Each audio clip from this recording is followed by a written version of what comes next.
మా గమయ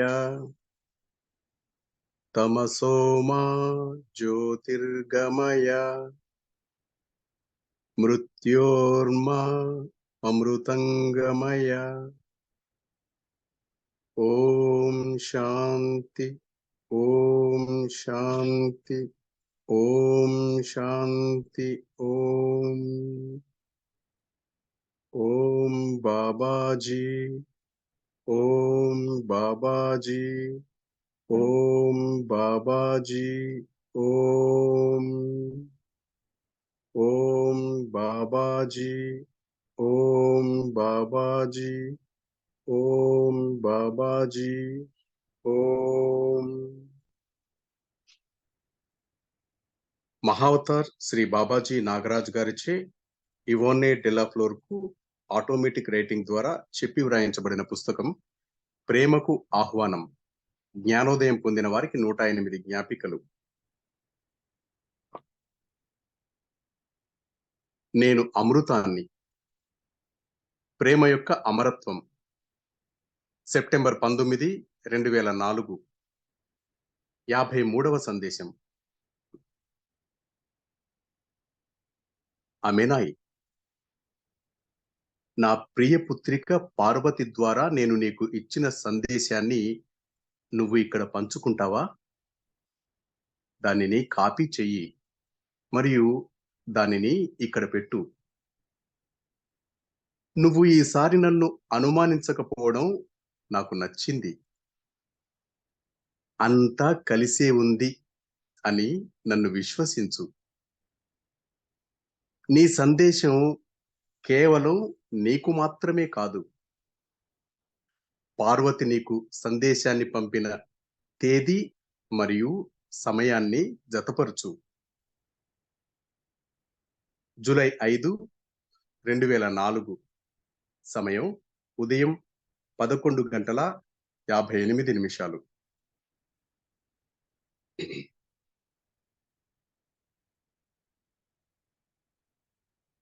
నా అద్వితీయమైన మరియు అందమైన పుష్పమా,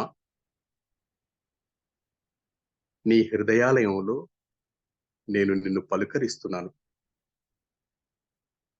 ప్రపంచం నిదురిస్తూ ఉన్నప్పుడు మాత్రమే నీ పరిమళాన్ని పంచుకుంటూ ఎన్నో సంవత్సరాల పాటు నువ్వు రాత్రి యొక్క ఛాయలో వికసించావు. ఇప్పుడు వ్రేళ్లను పెకిలించుకుని మరియు ఉదయపు సూర్యుడు చే పోషించబడే మట్టిలో నిన్ను నువ్వు తిరిగి నాటుకొమ్మని అడగడానికే నేను వచ్చాను. కొన్నిసార్లు కఠోరంగా ఉండే మరి మండే ఎండలో భయపడవద్దు. ఎందుకంటే నీ సుకుమారమైన స్వభావం రక్షింపబడుతుంది. నువ్వు ప్రపంచానికి అందిస్తున్న ఈ నూతన జాతికి చెందిన పుష్పాన్ని ఇతరులు కనుగొంటారు. నీ మకరందం వద్దకు ఆకర్షింపబడే సీతాకోక చిలుకలు, ఆత్మలు నీ ఉద్యానవనానికి మార్గం చూపబడతాయి. ఇక్కడ వారు సృష్టికర్త నుంచి ఒక నూతన కానుకను వీక్షిస్తారు మరియు వారి హృదయాలలో మరొకసారి ఆశ అంకురిస్తుంది. ఈ పుష్పించే మొక్క తనకు తాను తేమను ఎలా ఇచ్చుకోగలుగుతుంది అని వారు ఆశ్చర్యపోతారు. ఎందుకంటే నీ రేకులపై మంచు బిందువులు కనిపించినప్పుడు వారు ప్రకృతి యొక్క అమర పుష్పాన్ని చూస్తారు మరియు అనుభవం పొందుతారు. సుదీర్ఘ కాలం పాటు దాచి ఉంచిన నీ రహస్యాన్ని భూమితో పంచుకోవడానికి ప్రియ, సమయం ఆసన్నమైంది. నువ్వు వికసించాలని అనుకుంటున్న వాతావరణం నిర్మలమైనది అని తెలుసుకోవడంలో స్వాంతన పొందు. ఎందుకంటే నువ్వు వృద్ధి చెందడానికి దివ్యత్వం నీ కోసం స్థలాన్ని ఉంచింది. శాశ్వతమైన ప్రేమలో బాబాజీ. నా ప్రియ పుత్రిక పార్వతి నాకు ఒక బహిరంగ ఆహ్వానం. ఆమె స్త్రీ అయినందువలన ఆమె పక్కకు తోసేయబడలేదు. నేను ఆమె ద్వారా మరియు ఆమెతో ఇప్పటికీ 20 సంవత్సరాల కన్నా ఎక్కువ కాలం నుంచి ప్రయాణిస్తున్నాను. నువ్వు ఆమెను కలుసుకోలేదు అని నాకు తెలుసు. కానీ ఆమె కూడా ఒక వారధి. నేను ఆమెను పదిలంగా చూసుకుంటాను. మరియు ఆమెలోను దివ్య మాతృమూర్తిని చూస్తాను. దివ్య మకరందం, అమృతం నిర్మలమైన హృదయం ఉన్నవారి నుంచే ప్రసరిస్తుంది.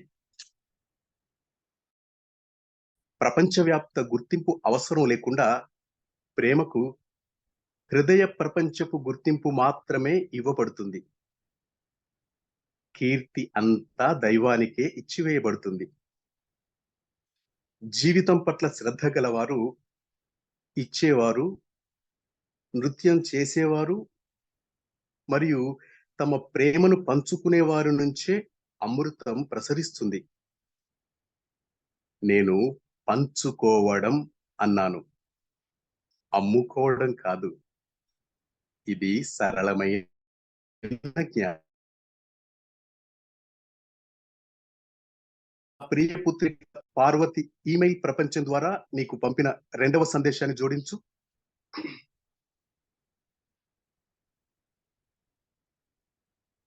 బాబాజీ కళ్ళ ద్వారా మరొకరి ఆత్మలోకి చూడడాన్ని నేను ఎల్లప్పుడూ ఒక గౌరవంగా భావిస్తాను. నువ్వు ఒక సుందరమైన ఆత్మ. నిద్రపోబోయే ముందు పఠనం అనంతరం ఆయన నీ కోసం మరొక సందేశాన్ని నాకు ఇచ్చారు. మరియు దానిని మీకు ఈమెయిల్ చేయమని నన్ను అడిగారు. ఇది మరొక పఠనం వరకు వేచి ఉండగలిగినదే. కానీ నీకు ఆసక్తి ఉన్నట్లయితే ఆయన పంచుకోబోయే ఆలోచనలతో నువ్వు పనిచేయడం ప్రారంభించాలని ఆయన కోరుకుంటున్నారు. ఎందుకంటే అది నీకే ప్రత్యేకమైనది. దీనిని నీవు ఎవరితోనూ పంచుకోకపోవడం అనేది ఎంతో కీలకమైనది. ఎందుకంటే ఆయన నీకు ఇచ్చిన ప్రథమ సందేశానికి సంబంధించి ఇలా ఉంది.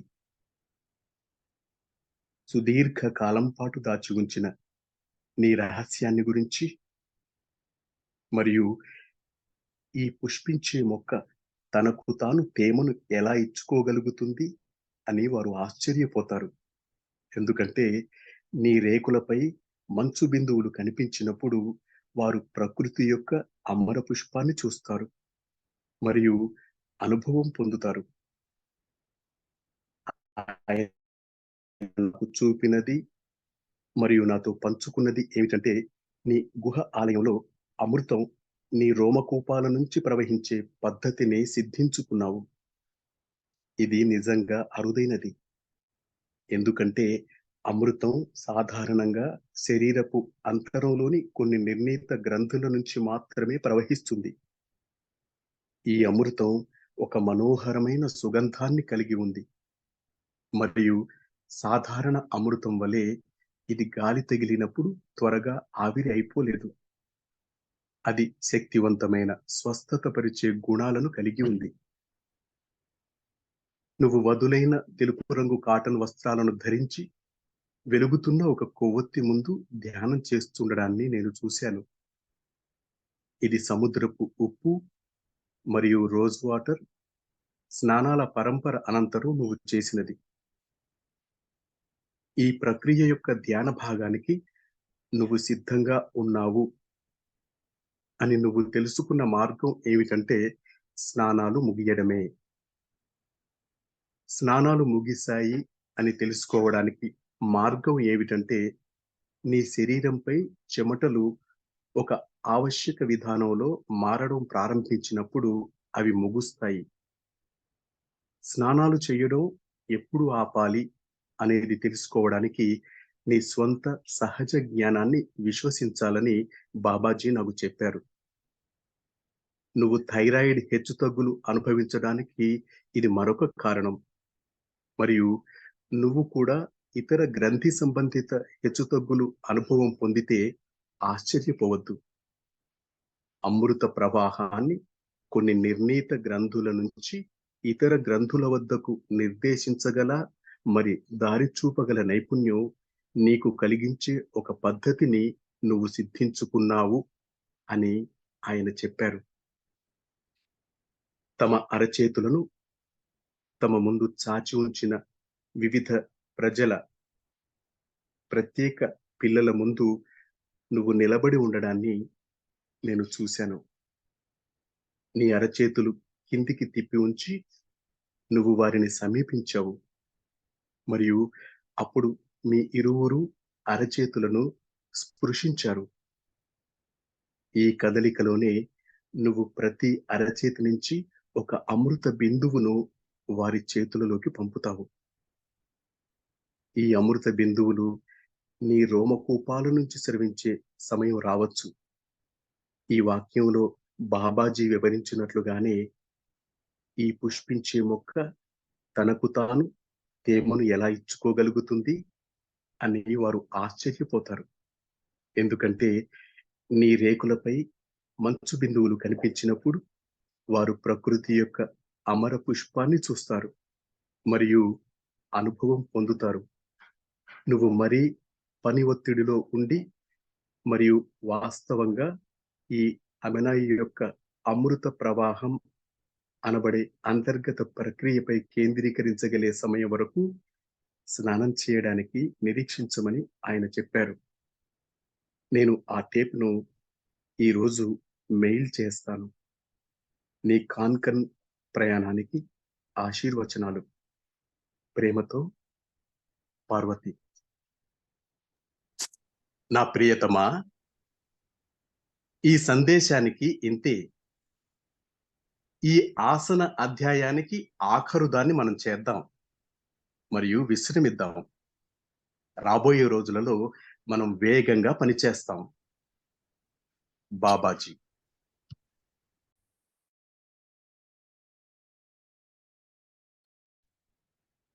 My humble pranamas to Avatar Babaji and to you all. I am Amrita, the immortality of love. September 19, 2004.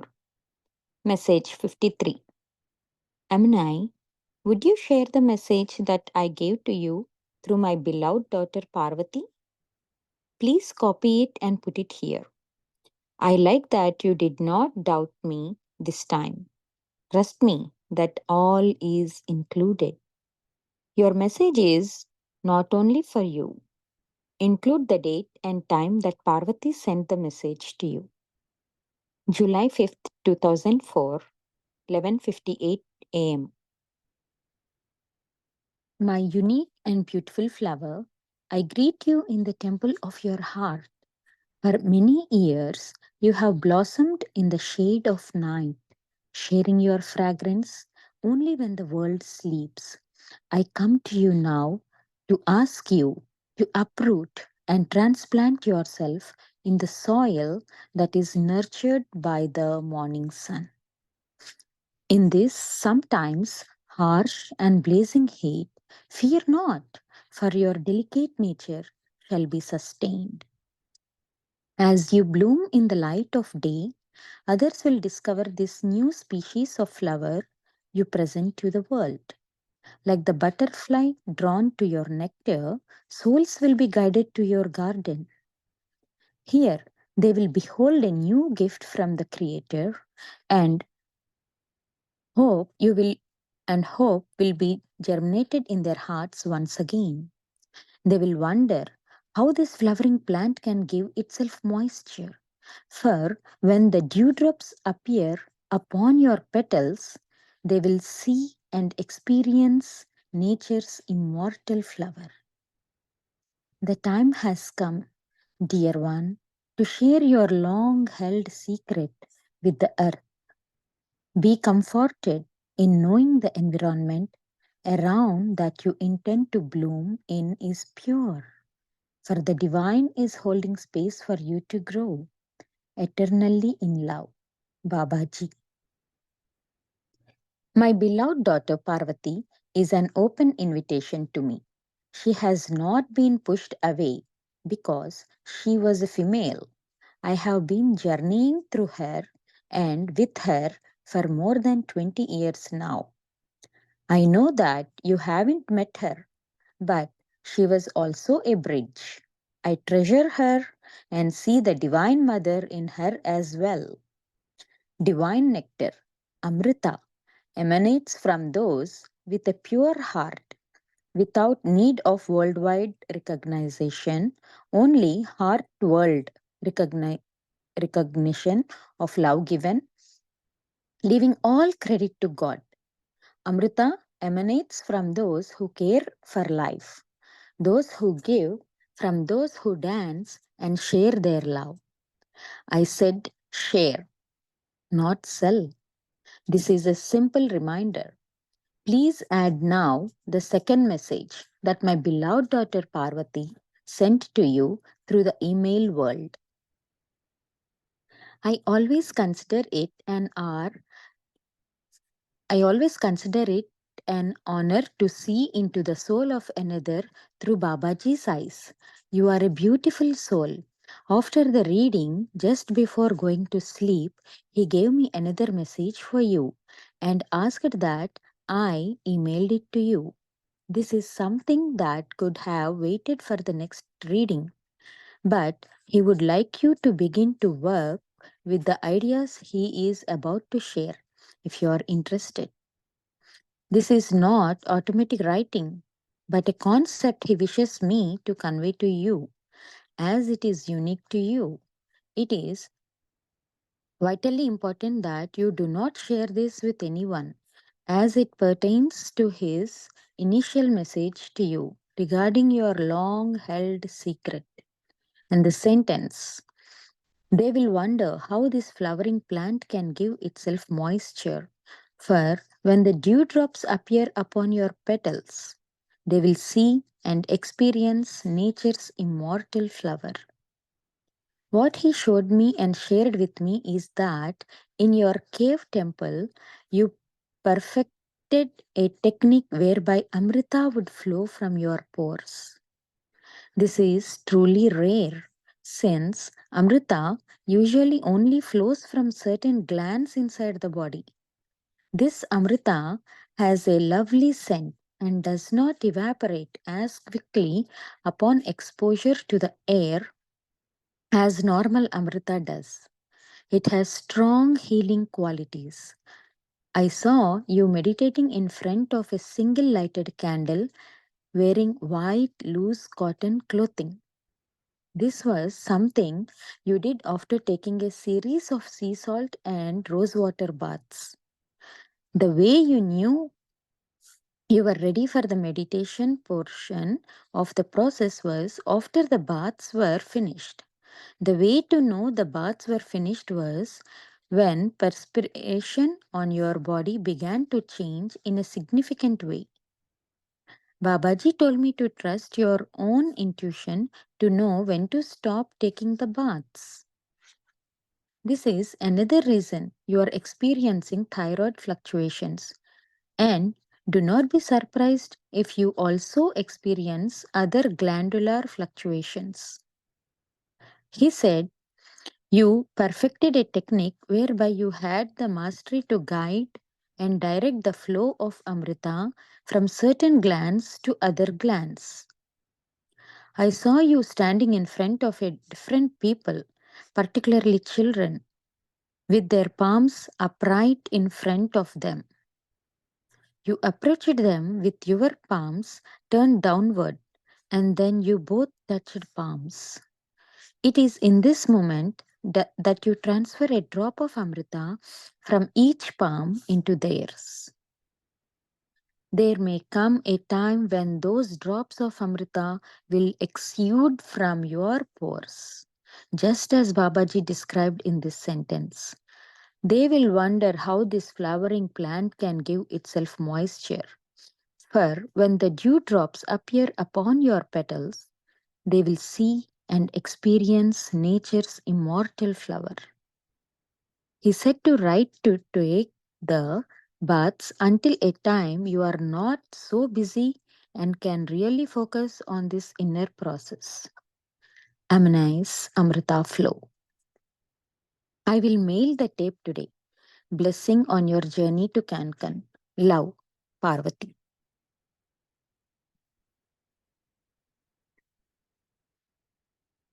This is all, my beloved, for this message.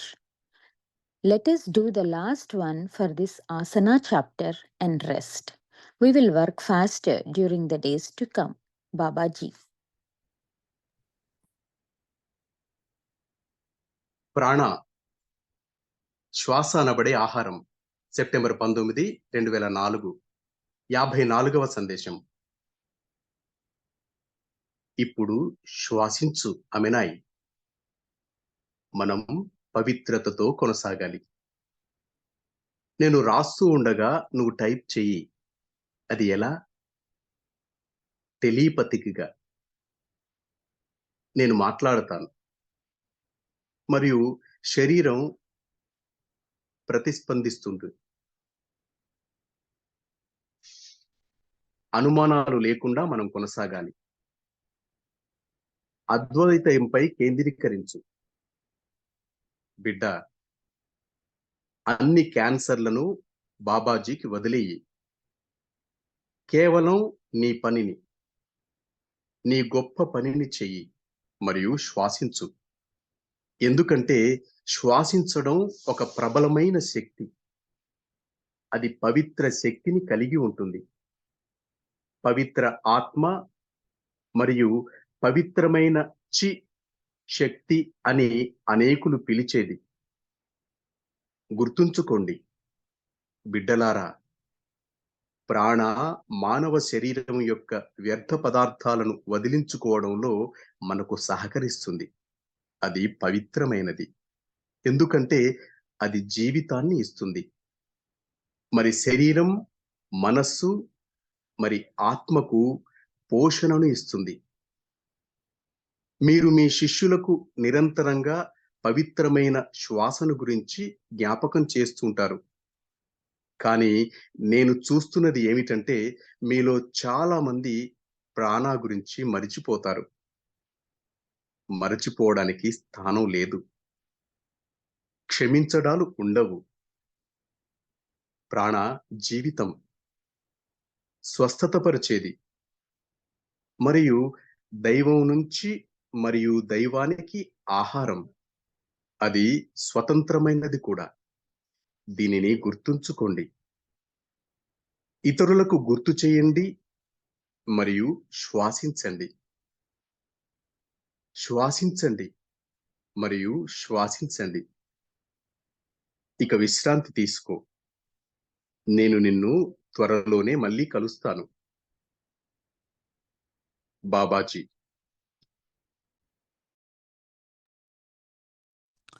Prana, the food called breath. September 19, 2004. Message 54.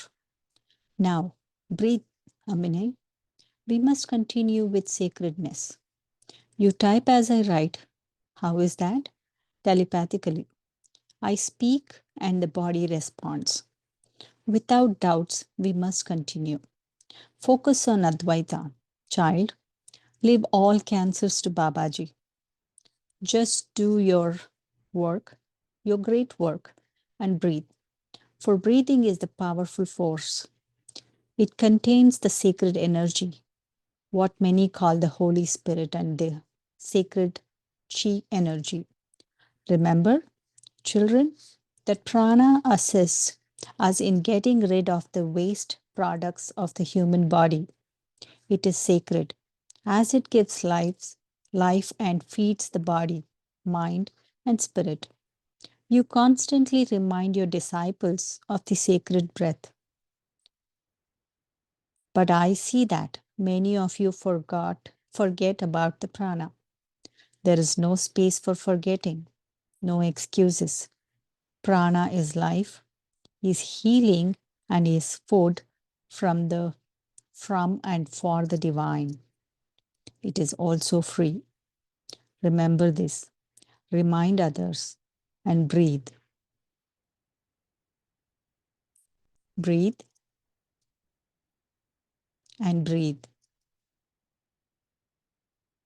Now rest. I will call you again soon. Babaji.